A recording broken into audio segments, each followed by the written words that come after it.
Assalamualaikum warahmatullahi wabarakatuh. Bismillah, alhamdulillah, wassalatu wassalamu ala rasulillah Sayyidina Muhammad ibn Abdillah wa ala alihi wa ashabihi wa mawalah. Alhamdulillah, peringatan Isra Mi'raj Nabi Muhammad sallallahu alaihi wasallam bisa kita jalankan dalam kondisi yang mungkin tidak terbayang sebelumnya, bahwa umat akan mengalami kondisi di mana kecerdasan dan pengetahuan akan mengalami peningkatan yang sangat luar biasa. Pengetahuan mengalami peningkatan yang sangat signifikan.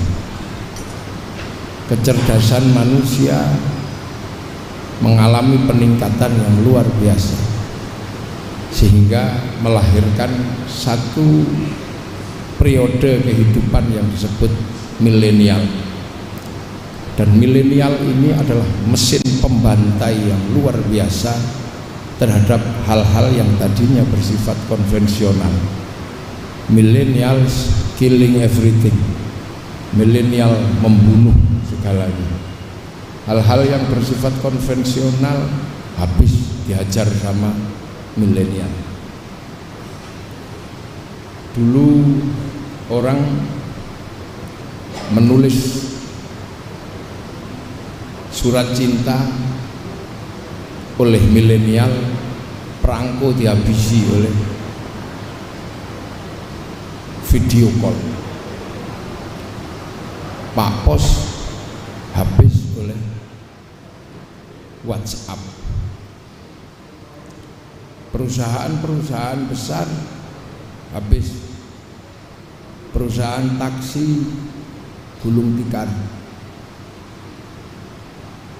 Kabar-kabar terakhir, mal-mal besar juga sudah mulai akan gulung tikar karena dibunuh oleh milenial yang namanya belanja online. Dan sesuatu yang juga tidak kalah gamblingnya adalah nasib pendidikan.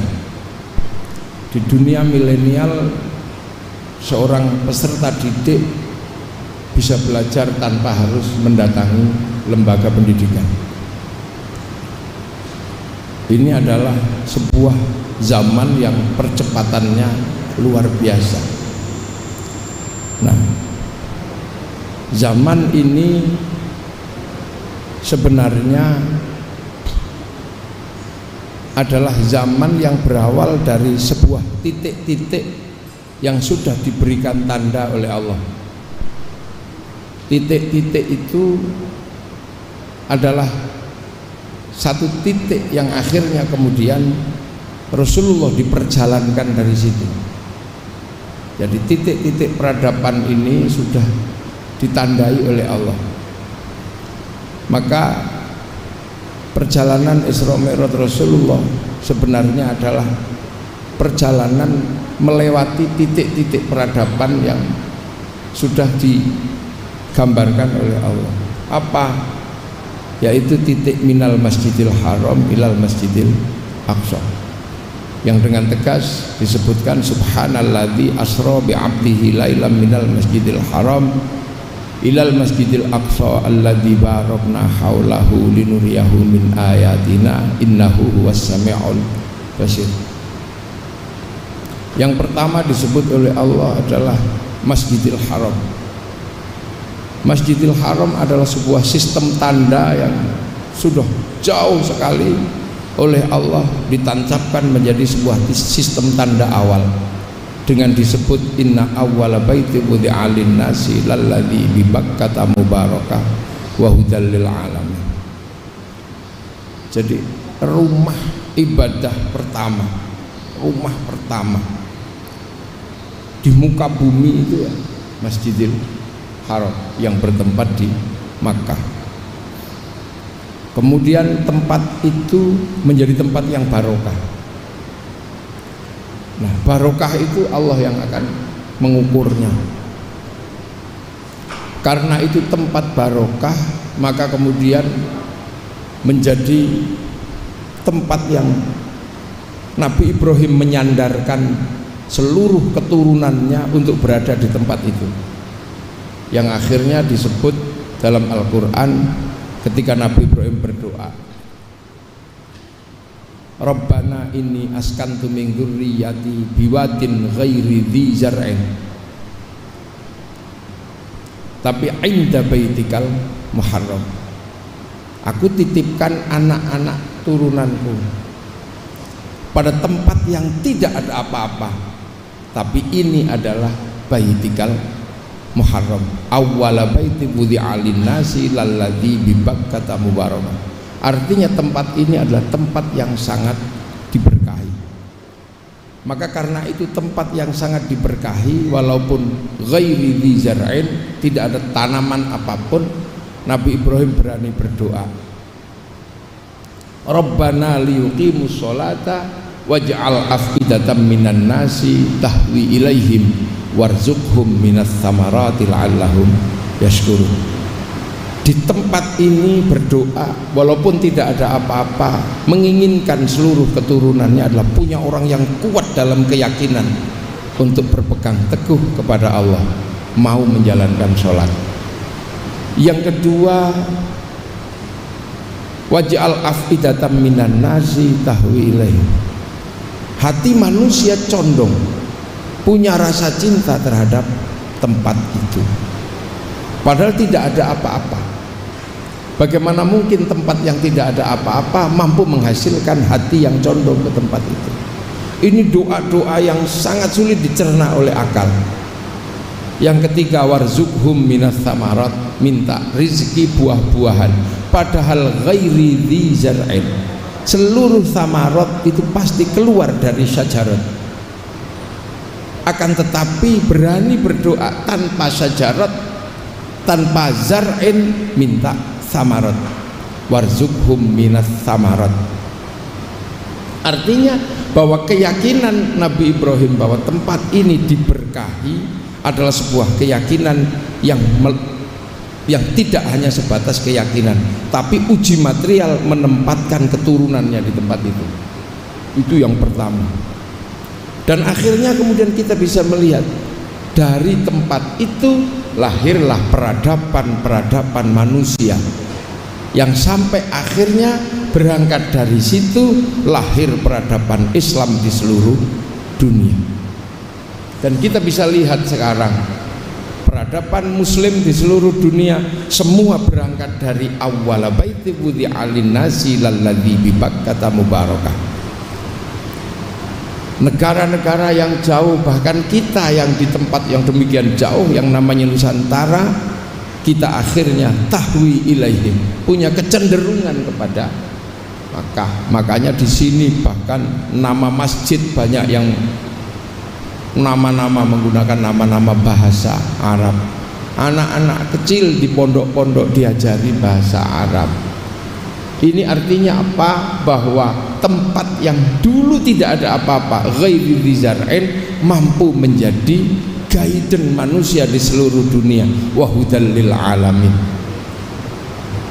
Nah, yang kedua, di dalam Isra Mi'raj Rasulullah dihantarkan kepada Masjidil Aqsa alladzi barakna haulahu, yang diberkahi di sekitar Masjidil Aqsa. Dan dari Masjidil Aqsa lahir peradaban-peradaban besar.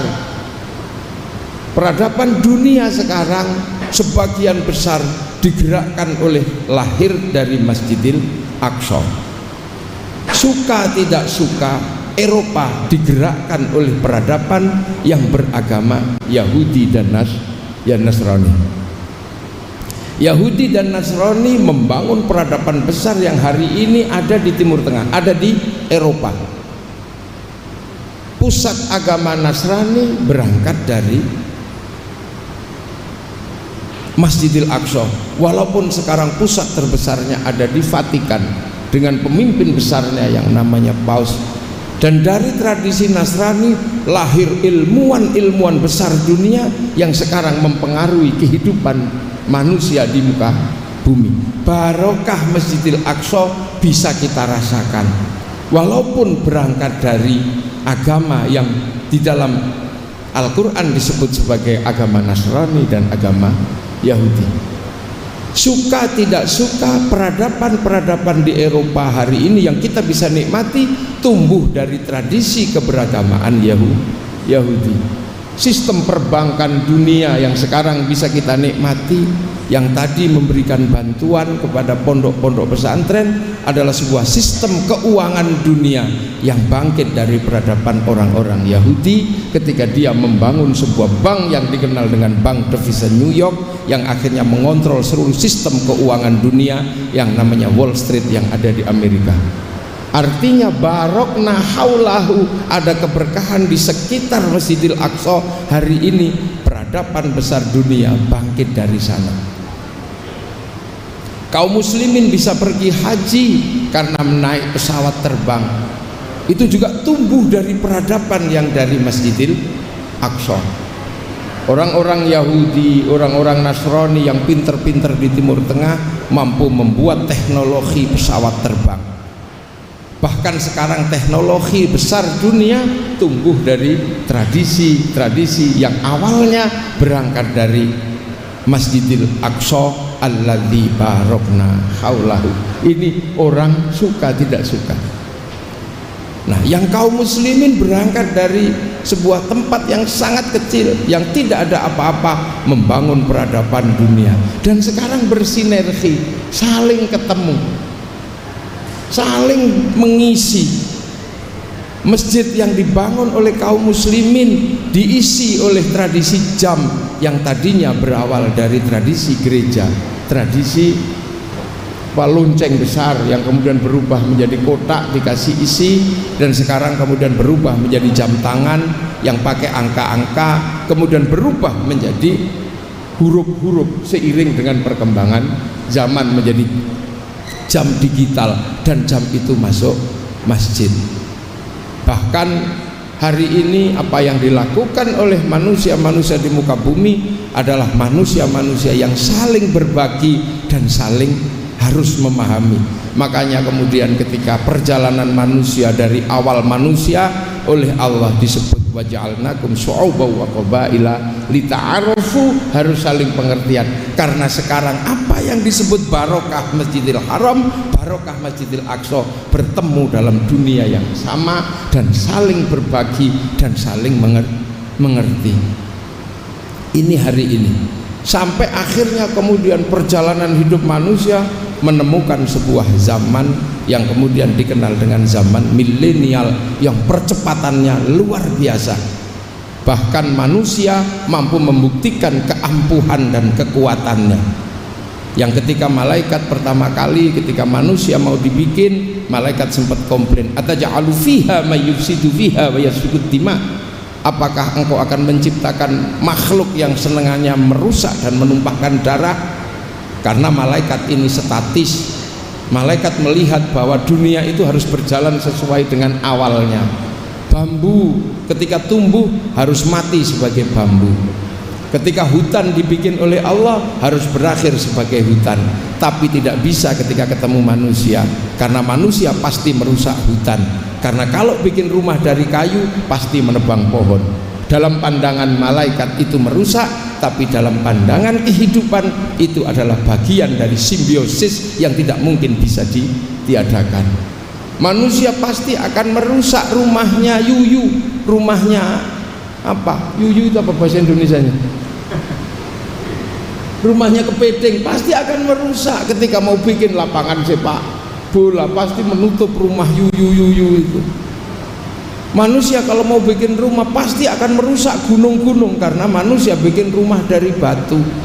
Dan manusia pasti akan menumpahkan darah ketika manusia butuh protein, karena protein itu disiapkan di kambing. Kalau kambing tidak ditumpahkan darahnya, maka kambing tidak bisa dimakan oleh manusia. Dan setiap hari manusia menumpahkan darah ayam entah berapa juta liter setiap hari. Tapi di dalam pandangan malaikat yang statis itu adalah termasuk yufsidu fiha wa yasfikut dima. Sehingga kemudian manusia mengalami perputaran yang luar biasa. Manusia mengalami lompatan-lompatan kehidupan yang mungkin juga malaikat juga sangat malaikat juga mungkin ini ternyata yang disebut ahsani taqwim menunjukkan kekuatannya. Dulu ketika manusia sendiri dia cari makan, begitu cari makan dia capek, dia perintahkan anjing untuk mengejar makanannya. Begitu sudah capek manusia berhenti bercocok tanam. Ketika harus mengolah sawah manusia kelelahan, cari sapi untuk mengerjakan sawahnya. Sampai satu ketika akal manusia mampu membuat mesin sehingga lahirlah traktor. Sapi pensiun, anjing berburu pensiun karena ketemu tembak. Bahkan jin-jin juga harus mengalami peristirahatan panjang karena sudah tidak lagi digunakan oleh manusia. Jin dulu yang punya tugas ngangkat-ngangkat barang berat, di zaman Nabi Sulaiman bikin bangunan, sekarang jin-jin yang bagian ngangkat berat sudah diganti kren sama traktor sama bulldozer. Jin harus pensiun. Dulu jin-jin yang bertempat pada pring petuk, yang kalau ada pembicaraan sesuatu harus mengalami negosiasi tertentu dengan jin-jin tertentu. Sekarang jin pring petuk pensiun karena sistem negosiasi manusia sudah lebih maju dan tidak lagi menggunakan pring petuk. Ini zaman akan terus berubah sampai akhirnya apa yang dulu hanya bisa dikerjakan oleh para wali, sekarang oleh anak milenial bisa dikerjakan dengan mudah. Dulu yang bisa berbicara dari jarak jauh, pertemuan dari jarak jauh, para wali hanya para wali yang bisa ketemu dari tempat sama sementara berada di tempat yang berbeda-beda.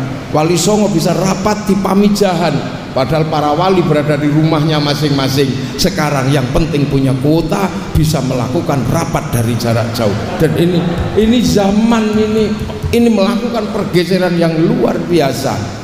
Dulu yang bisa mencari barang hilang hanyalah para senayang yang mampu menggunakan piring, kemudian apa itu? Mirror on the wall gitu. Sekarang sudah kalah dengan CCTV. Manusia sampai pada satu titik di mana manusia bisa bertemu tanpa harus kemana-mana. Ini milenial, the real milenial yang semuanya berangkat dari dua tempat yang sangat jauh, dari Makkah dan dari Masjidil Aqsa. Ini peradaban baru. Bahkan sekarang manusia bisa sambil tiduran bisa berjalan kemana-mana. Sehingga Telkom kehilangan wartel. Dulu radio luar biasa Brahma Kumbara, sekarang hilang radio Brahma Kumbara karena orang bisa sambil tidur mampu melihat segalanya dari kamarnya. Anak-anak muda sekarang seperti zaman mudanya Pak Ganjar, nggak perlu harus ke sungai untuk melihat orang mandi. Sekarang di dalam kamar mampu melihat yang mandi seperti apa, bisa dari dalam kamar. Yang penting punya kuota. Maka apa yang dulu disebut dunia dikontrol oleh dari satu titik, teknologinya pun bisa ditemukan. Maka ketika Rasulullah dulu ditanya tentang Masjidil Aqsa, Rasulullah tidak menjawab. Karena apa? Rasulullah tidak memperhatikan pintu, tidak memperhatikan jendela. Maka kemudian ketika Rasulullah ditanya sama orang Quraisy, "Ya Muhammad, Masjidil Aqsa pintunya berapa? Jendelanya berapa?" Maka malaikat kemudian menghadirkan gambar hidup kepada Rasulullah. Dan itu kalau sekarang yang dikenal dengan namanya siaran langsung. Semuanya sudah bisa diteknologikan sehingga manusia tidak perlu kemana-mana. Dulu orang rindu pasti harus membayangkan surat, sekarang orang rindu tinggal buka video call. Ini peradaban manusia ya. Dan ini ketemu.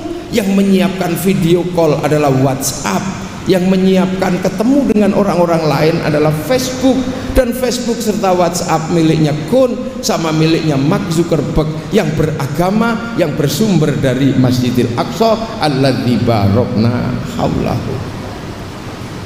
Bahkan ketika Raja Saud kedatangan tamu di mana seluruh kaum muslimin mendatangi Makkah, Raja Saud sadar betul tidak bisa menyambut tamu Allah dengan sempurna kalau hanya dengan tenda-tenda, untuk bikin penginapan persis di depan Masjidil Haram.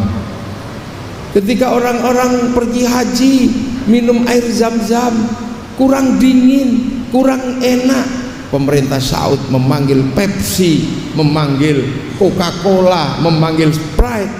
Ketika daging onta sudah tidak mencukupi untuk dimakan seluruh tamu Allah, maka kemudian pemerintah Saudi yang jelas-jelas pemerintahan muslim berangkat dari awal baiti budi alin nasi, memanggil McD, memanggil Kentucky, bahkan akhirnya kemudian alat transportasi memanggil Samyong dari Cina. Ini peradaban sudah mulai ketemu.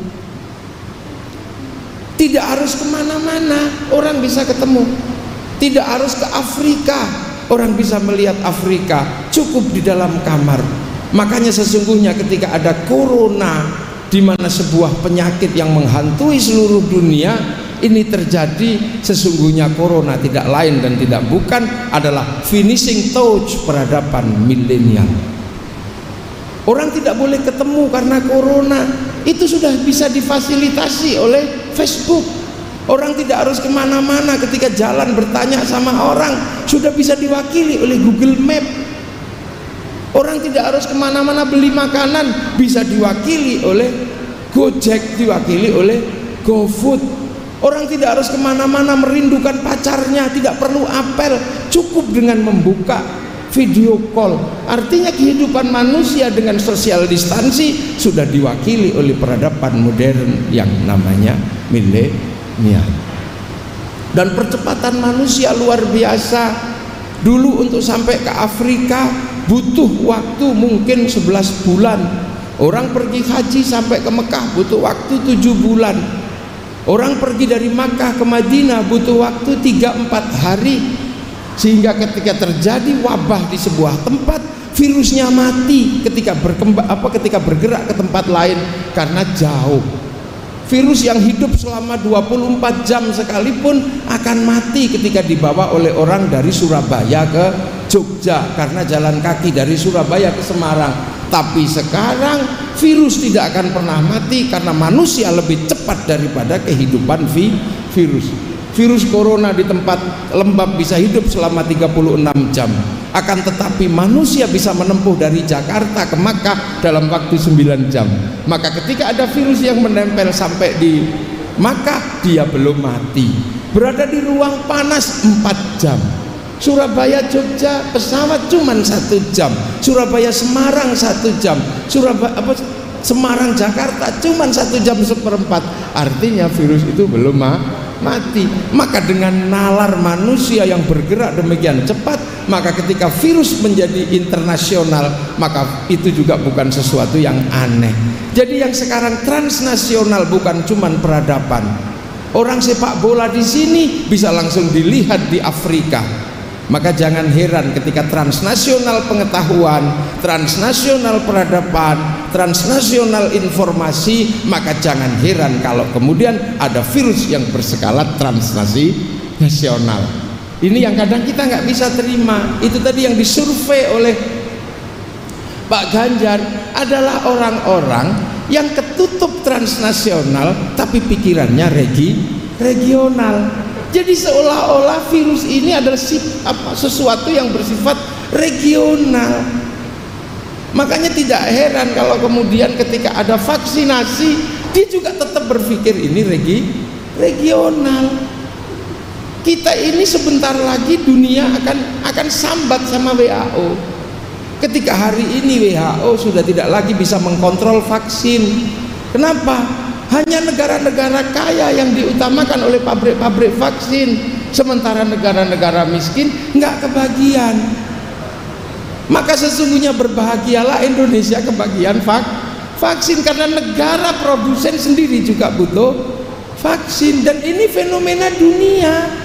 Vaksin itu bukan fenomena Indonesia, vaksin itu fenomena dunia. Maka saya kemarin usul sama Pak Ganjar, siapapun hari ini yang menolak vaksin silahkan, tapi pemerintah Jawa Tengah dan bekerja sama dengan Bank Jateng akan membuat sayembara.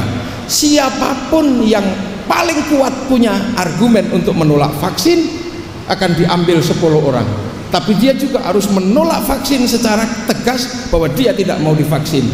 akan ada sayembara yang saya minta memberikan hadiah besar buat mereka yang menolak vaksin. Apa hadiahnya? Umroh.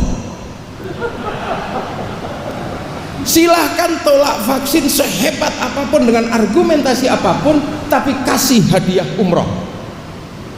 Saya yakin kalau dikasih hadiah umroh, pasti dia akan berhadapan dengan sistem pemerintahan Saudi bahwa hanya bisa menerima peserta umroh yang sudah divaksin, baik meningitis maupun vaksin COVID, pasti itu. Dan mereka akan baru tahu sampai di Makkah ternyata COVID dan meningitis itu ternyata bersaudara. Itu baru tahu. Loh, ini fenomena dunia, ini bukan fenomena Indonesia. Makanya lah, sistem peradaban dunianya diterima, tapi begitu ada penyakit yang berskala transnasional, ini nggak bisa diterima. Sama dengan peradabannya diterima. Sama dengan peradaban ini kita terima semua. Facebook kita terima, WhatsApp kita terima, peralatan rumah tangga dari Cina kita terima, dari negara-negara manapun kita terima sebagai bagian dari kehidupan masyarakat kekinian. Tapi begitu dengar nama Cina alergi, dengar nama Yahudi alergi, dengar nama Nasrani alergi. Padahal setiap hari kita sudah ketemu dalam satu peradaban yang sama, satu peradaban yang utuh. Ini adalah nalar paradok masyarakat modern pasca materialisme. Dan ini harus menjadi catatan-catatan besar. Maka saya minta kepada Pak Ganjar dan yang memegang uang dari Bank Jateng, dan ini mungkin ketua panitianya langsung ketua MUI sama Kanwil Pak ya, untuk bikin sayembara lomba karya tulis ilmiah tentang tidak butuhnya vaksin dan tentang kejahatan vaksin. Bila perlu dalil-dalil agama silakan keluar semua, dan pemenangnya juga tidak boleh divaksin. Karena apa? Karena dia harus mempertanggungjawabkan keyakinannya, tapi hadiahnya adalah haji dan umroh. Monggo. Hadiahnya haji dan umroh, dah, monggo. Atau kemudian orang-orang itu nggak usah disurvei, langsung dipanggili semua yang akan diberangkatkan umroh dan haji, silakan. Nah, kalau nggak bawa surat vaksin suruh pulang. Nah, ini fenomena dunia, ini standar dunia. Agama sudah menjadi keyakinan dunia yang berawal dari tempat yang ghairi dzar'in, agamanya menjadi agama dunia. Yang berangkat dari Masjidil Aqsa alladzi barakna haulahu, ini sudah menjadi peradaban dunia, dan peradaban ini akan saling mengisi sampai nanti apa finishing touch berikutnya hanya Allah yang tahu. Tapi umat akan berlomba-lomba dalam kebaikan, umat akan berlomba-lomba dalam kebenaran, dan itu adalah fenomena yang tidak akan bisa dihindari. Maka Isra Mi'raj ini sebenarnya mengajarkan bahwa alladzi barakna haulahu yang ada di Masjidil Aqsa dan Masjidil Haram yang disebut dalam ayat itu, dua-duanya sekarang menjadi peradaban dunia. Tinggal satu yang pasti saya kadang bertanya, yaitu peradaban Hindu yang ada di India. Apakah ini bersumber dari Masjidil Aqsa atau bersumber dari Masjidil Haram? Tapi baik yang di Masjidil Haram maupun yang di Masjidil Aqsa ada kata yang sangat mirip. Yang di Masjidil Haram ada Ibrahim, yang di Masjidil Aqsa ada Abraham. Tapi yang ada di India ada yang bernama Brahma. Apakah Brahma, Ibrahim sama Abraham ini adalah sosok yang sama? Wallahu a'lam, nggak ada yang tahu. Tapi ada kesamaan di depan nama istrinya masing-masing. Kalau disebut Ibrahim istrinya Sarah, kalau disebut Abraham istrinya Sarah, kalau disebut Brahma istrinya Saraswati. Ini butuh orang-orang ilmiah nanti Kanwil Depak ini yang memfasilitasi penelitian. Loh, karena pada satu titik dunia akan ketemu. Dan ketika dunia ketemu dan sudah saling mengisi, maka kemudian dunia akan menjadi sesuatu yang ensiklopedik. Dunia akan saling mengisi, yang di dalam Al-Quran disebutkan Inna fi khalqis samawati wal ardi wa ikhtilafil laili wan nahari la ayatil liulil albab. Jadi setiap peralihan, perubahan dalam pergantian siang dan malam, dalam perubahan langit dan bumi akan menjadi sebuah sistem tanda bagi ulul albab. Siapa ulul albab? Alladzina yadhkurunallaha qiyaman wa qu'udan wa 'ala junubihim wa yatafakkaruna fi khalqis samawati wal ardh. Rabbana ma khalaqta hadza batila. Jadi sampai nanti di akhir kehidupan ini semuanya pasti ensiklopedik, semua binatang terensiklopedi, semua tumbuhan terensiklopedi. Sekarang yang terensiklopedi dalam pengetahuan belum semuanya. Makanya inilah yang membuat keyakinan oleh para kiai kiamat belum datang. Karena apa? Dunia belum ensiklopedik, dan ensiklopedi terakhir akan ada dari Indonesia. Kenapa? Karena ragam hayati terbanyak dari Indonesia, ragam nabati terbanyak dari Indonesia, ragam kehidupan terbanyak ada di Indonesia, bahkan ragam hantu terbanyak ada di Indonesia. Ini. Jadi kalau kehidupan itu nanti ensiklopedik, maka akan berakhir dari Indonesia. Dan itu berkali-kali disampaikan oleh Mbah Mun tentang Maroko, Marrakesh, Merauke.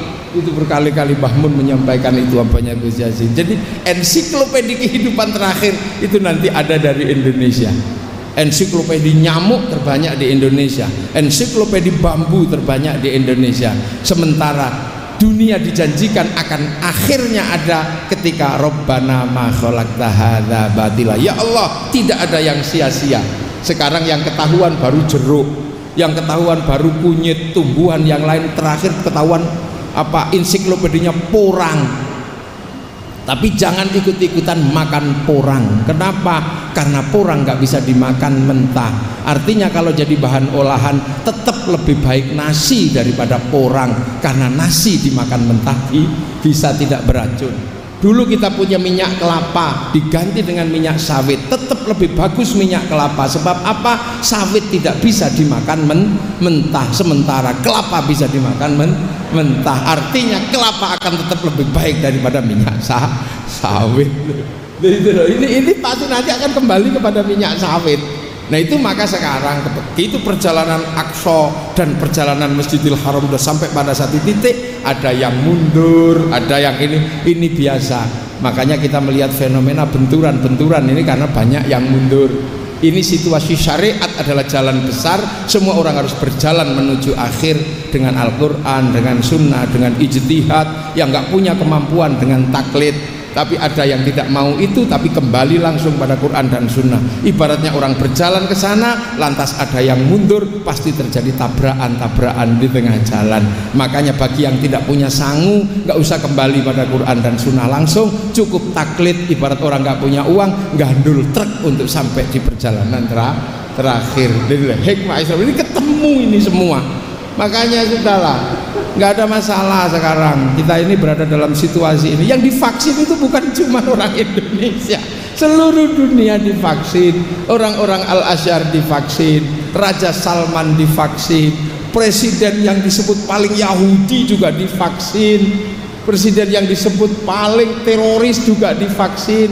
Bahkan Amerika juga 2 presiden yang berseteru juga divaksin, baik Trump maupun Biden juga divaksin. Loh kok tiba-tiba ketika berskala internasional dalam pemikiran dan dalam praktek, tiba-tiba ada orang yang kemudian tetap bertahan pada bersifat regional, dan regionalnya bukan regional yang partisipatif, tapi regional yang menolak. Ini adalah kontradiksi berpikir dan ini harus disembuhkan di Indonesia maupun beberapa negara. Dan siapa yang menyembuhkan? Ini tugasnya pendidikan yang ada di Indonesia, tugasnya para kiai. Maka untuk menyembuhkan ini sudah betul kalau kemudian pesantren dikasih insentif, dikasih bantuan, karena di tangan beliau-beliau inilah nasib manusia yang akhirnya akan menentukan bahwa kehidupan ke depan adalah kehidupan yang terbuka, kehidupan yang saling mengerti, kehidupan yang saling memahami. Wallahul muwaffiq ila aqwamit thoriq. Assalamualaikum warahmatullahi wabarakatuh.